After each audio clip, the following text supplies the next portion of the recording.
للذین آمنوا وعملوا الصالحات فلهم اجر غیر ممنون آمنت باللہ صدق اللہ العظیم۔ بشارت صاحب نے مجھے کل یہ بات فرمائی کہ ہم نے اپنے یونٹ کی جگہ تبدیل کی ہے تو برکت کے لیے تھوڑی دیر دین کی نسبت سے بیٹھ جائیں گے، دعا بھی ہو جائے اور تھوڑی دیر مجلس ذکر بھی ہو جائے۔ اور یہ جمادی ثانی کا مہینہ ہے اور جمادی ثانی کا مہینہ سیدنا ابوبکر صدیق رضی اللہ عنہ کی وفات کا ہے، تو 22 جمادی ثانی میں وہی آپ کا یوم وفات ہے۔ اس مناسبت سے 2-3 باتیں میں ابوبکر صدیق رضی اللہ تعالیٰ عنہ کے حوالے سے عرض کروں گا، پھر ذکر کی فضیلت پر ہم دن حدیث سے سناؤں گا، کچھ 10-12 منٹ ذکر کریں۔ سیدنا ابوبکر صدیق رضی اللہ تعالیٰ عنہ کی شخصیت ہر اعتبار سے کامل تھی۔ نبی کریم صلی اللہ علیہ وسلم کے بعد پوری امت میں اگر کوئی تقوی کا پہاڑ اور تقوی کی سب سے بڑی شخصیت ہو سکتی تھی تو ابوبکر صدیق رضی اللہ عنہ۔ ابوبکر صدیق رضی اللہ تعالیٰ عنہ کا نام، آپ کا کام اور آپ کی ذاتی شخصیت، یہ تینوں چیزیں در حقیقت نبی کریم صلی اللہ علیہ وسلم کی ذات میں تھی۔ آپ کے نام میں دیکھیں، آپ کا نام اصل عبداللہ تھا، عبداللہ کا معنی اللہ کا بندہ، لیکن مخلوق نہیں جانتے عام طور پر کہ آپ کا نام عبداللہ، سب آپ کو ابوبکر کہتے ہیں۔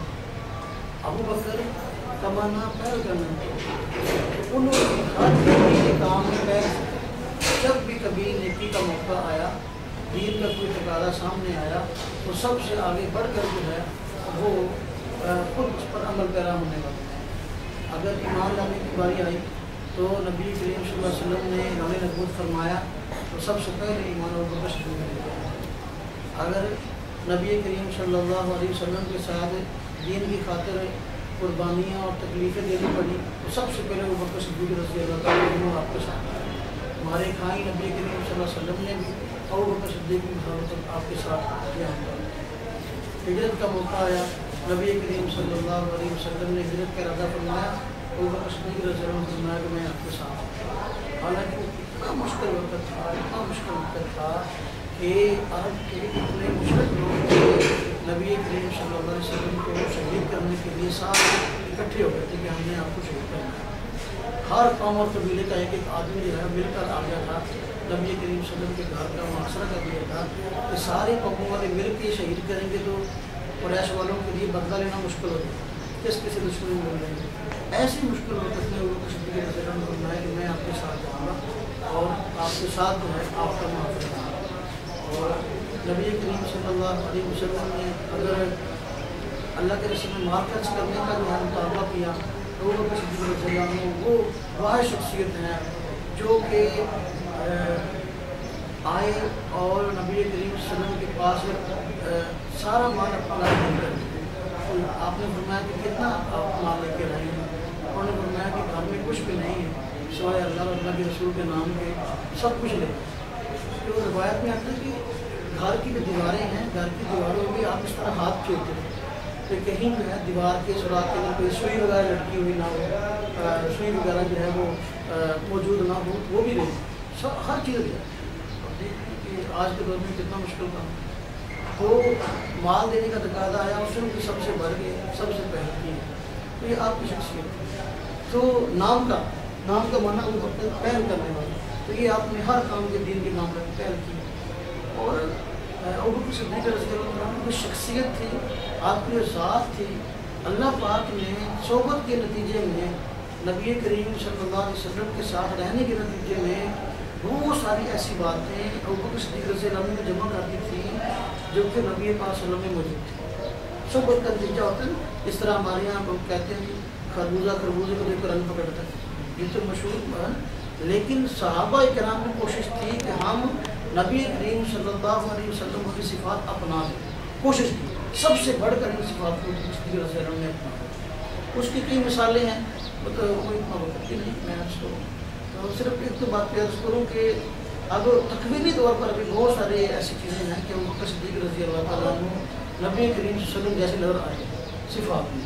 مثلا نبی کریم صلی اللہ علیہ وسلم کو وفات سے پہلے بخار ہوا، اور جتنے دن بخار کی حالت میں نبی کریم صلی اللہ علیہ وسلم بیمار رہے، ابو بکر صدیق رضی اللہ عنہ کو وفات سے پہلے بخار ہوا، اتنے دن ہی آپ کے یہاں بیمار رہے. اور نبی کریم صلی اللہ علیہ وسلم کی عمر پر 63 سال ہوئی ہے، اور ابو بکر صدیق رضی اللہ عنہ کی عمر 63 سال ہوئی. نبی کریم صلی اللہ علیہ وسلم کا یہ معاملہ تھا کہ آپ کے گھر میں 2 خاتون ایک نام کی تھی جن کا نام زینب تھا. زینب آپ کی بیوی کا نام بھی تھا، زینب آپ کی بیٹی کا نام تھا. ابو بکر صدیق رضی اللہ عنہ کے گھر میں بھی جو ہے 2 ایسی خاتون رہی ہیں جو ہم نام تھے. آپ کے گھر میں 2 عورتیں جن کا نام تھا اسماء. اسماء ایک آپ کی بیوی کا نام تھا، ایک آپ کی بیٹی کا نام تھا. یعنی کیسا اتفاق ہے. اور پھر ابو بکر صدیق رضی اللہ عنہ کا انتقال بھی عید کے دن ہوا، نبی کریم صلی اللہ علیہ وسلم کا انتقال بھی عید کے دن ہوا. ابو بکر صدیق رضی اللہ تعالیٰ عنہ ایک مرتبہ ایسا ہوا کہ ایک جگہ پہ بازار میں موجود تھے. نبی کریم صلی اللہ علیہ وسلم اپنے گھر سے نکلے اور ابو بکر صدیق رضی اللہ عنہ نے دیکھا تو ملاقات کے لیے آگے بڑھے. فرمایا کہ یا رسول اللہ کیا مسئلہ کہ آپ گھر سے باہر تشریف لائے.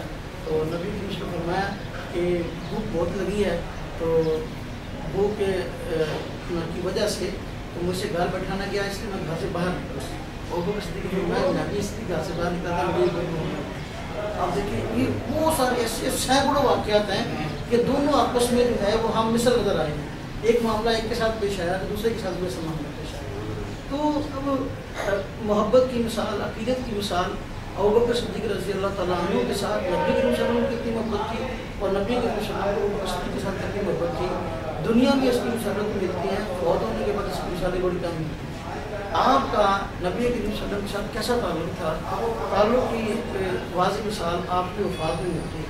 ابو بکر صدیق رضی اللہ عنہ بیمار ہوئے تو صحابہ کرام نے پوچھا کہ آپ کا انتقال ہو جائے تو آپ کو کہاں دفن کریں. آپ نے فرمایا کہ میرا انتقال ہو جائے تو میرے جنازے کو تیار کر کے یعنی کفن کا انتظام کر کے جو ہے مجھے نبی صلی اللہ علیہ وسلم کے روزے کے پاس لے جائیں اور کہنا ابو بکر صدیق حاضر ہے.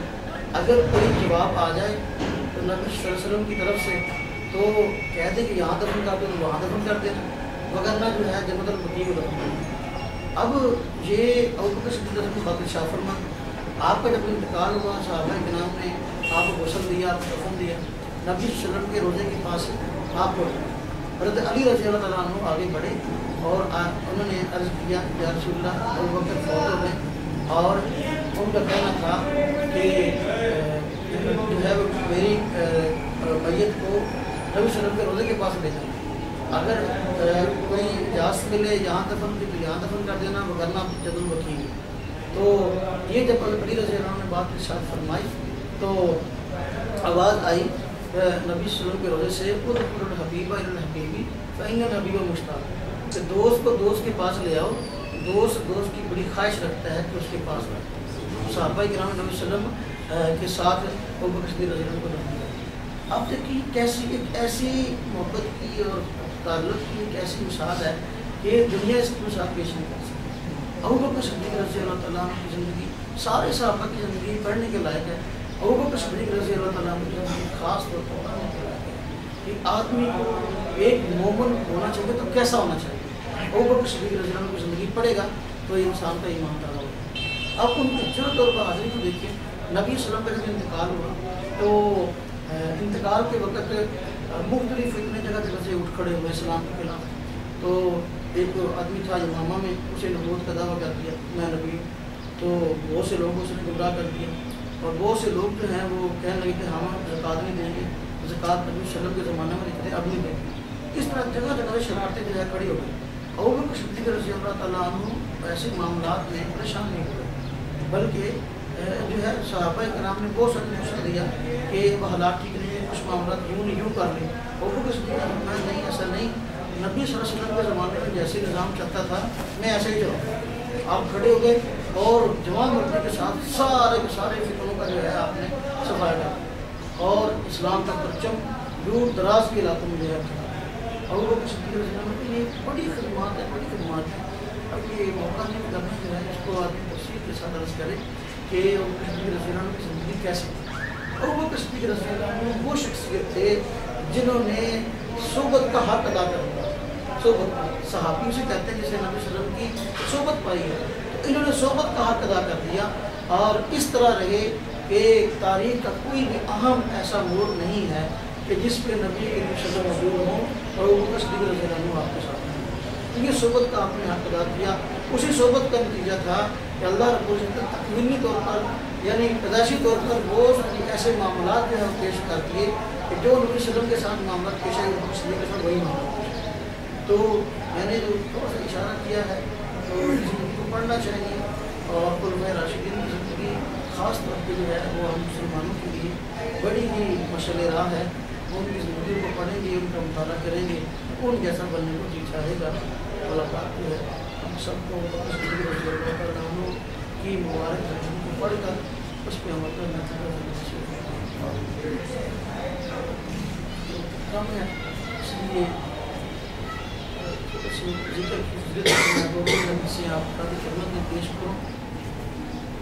ذکر کرنے والا آدمی اللہ رب العزت کو بہت پسند ہے اور ایک مومن کو چاہیے کہ اس کی زندگی ذکر سے خالی نہ ہو. نبی کریم صلی اللہ علیہ وسلم کے متعلق حضرت عائشہ رضی اللہ عنہ فرماتی ہیں نبی کریم صلی اللہ علیہ وسلم کی زبان مبارک ہر وقت اللہ کے ذکر سے ذکر کرتے تھے. اس میں حدیث قدسی نبی کریم صلی اللہ علیہ وسلم نے ارشاد فرمائی کہ اللہ تبارک تعالیٰ ارشاد فرماتے ہیں کہ میں بندے کے ساتھ اس کے گمان اور اس کی امید کے مطابق فیصلہ کرتا ہوں. بندہ میرے بارے میں جیسا سوچے گا اس کے بارے میں ایسا فیصلہ کرتا ہوں. پھر فرمایا کہ اللہ تبارک و تعالیٰ فرماتے ہیں کہ جو آدمی تنہائی میں بیٹھ کے مجھ کو یاد کرے گا میں اس کو تنہائی میں بیٹھ کے یاد کروں گا. جو مجمع میں مجھ کو یاد کرے گا یعنی مجلس میں میرا تذکرہ کرے گا، ذکر کرے گا، فرمایا کہ میں بھی اس مجلس میں ذکر کروں گا. جو مجلس والے جو ہیں وہ ان لوگوں سے بہتر یعنی فرشتے ہیں، معصوم میں گناہ نہیں کرتے، ان کے سامنے اس آدمی کا تذکرہ کروں گا. میں کوئی آدمی میرے پاس یا میری طرف وہ ایک ہاتھ بڑھتا ہے تو میں اس کی طرف 2 ہاتھ بڑھتا ہوں. کوئی آدمی چل کے آتا ہے میری طرف میں دوڑ کے آتا ہوں. اللہ پاک کی طرف جسم سے پاک ہیں، اعضاء سے پاک ہیں. مطلب یہ ہے کہ اللہ تعالیٰ کی طرف کوئی انسان اگر تھوڑا متوجہ ہو اللہ پاک کی رحمت، اللہ پاک کی شفقت، اللہ پاک کی مہربانی اس سے کہیں زیادہ جو ہے وہ بندے کی طرف متوجہ ہے. تو فرمایا کہ اکیلے ذکر کرو تو میں تمہارا تنہائی میں تذکرہ کروں، تم مجمع میں تذکرہ کرو، ذکر کرو کہ میں مجمع میں ذکر کروں.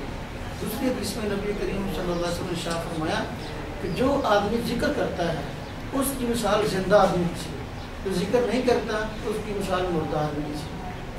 اب زندہ آدمی اور مردہ آدمی میں کیا فرق ہے ہر آدمی جانتا ہے. تو جس طرح زندے اور مردے میں فرق ہے اس طرح اللہ کا ذکر کرنے والے اور اللہ کا ذکر نہ کرنے والے میں فرق ہے. تیسری حدیث جو آدمی میں خدمت پیش کروں، نبی کریم صلی اللہ علیہ وسلم فرمایا 2 آدمی ہیں اگر ایک جگہ پہ موجود ہوں، ایک آدمی کے پاس بہت مال اللہ تعالیٰ نے اس کو دیا ہو تو وہ مال جو ہے لوگوں میں تقسیم کر رہا ہو، خیر خیرات کر رہا ہو، اور دوسرا آدمی ہے وہ قریب بیٹھا اللہ کا ذکر کر رہا ہے. تو جو آدمی مال تقسیم کر رہا ہے یہ بھی نیکی ہے کام. دوسری طرف جو آدمی ذکر کر رہا ہے یہ اس سے کہیں زیادہ درجے میں بڑھتا ہے. دیکھیے مال خرچ کرنا، ہم مزدور آدمی ہیں، محنت کرتے ہیں، یہ بھی مزدوری کے لیے ڈسپلن ہے. تو مزدور آدمی کے لیے اللہ کے راستے میں مال خرچ کرنا بڑا مشکل ہوتا ہے. کتنا کرے گا آخر؟ لیکن ذکر کرنا تو ہر آدمی کے بس میں ہے. فرمایا ذکر کرنا مال خرچ کرنے سے زیادہ افضل ہے.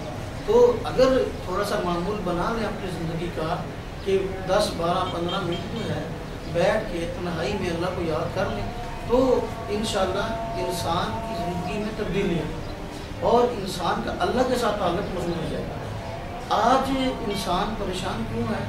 اس وجہ سے کہ اللہ سے تعلق ہو رہا ہے. اللہ یاد نہیں آتا. اللہ دل میں ہے صحیح لیکن اللہ یاد نہیں آتا. جب بہت ہمیں پریشانی ہوتی ہے نا پھر اللہ یاد آتا. مثلاً میں ابھی آپ کے سامنے ایک مثال عرض کرتا ہوں کہ ہمارے یہاں معاشرے میں ایسے ہوتا ہے کہ ایک آدمی بیٹھا ہو، دوسرا آدمی جو ہے زور سے اس کے مکہ مار یا کوئی تکلیف دہ چیز اس کو جو ہے مار دے تو فوراً کہتا ہے خیر اللہ مار دے.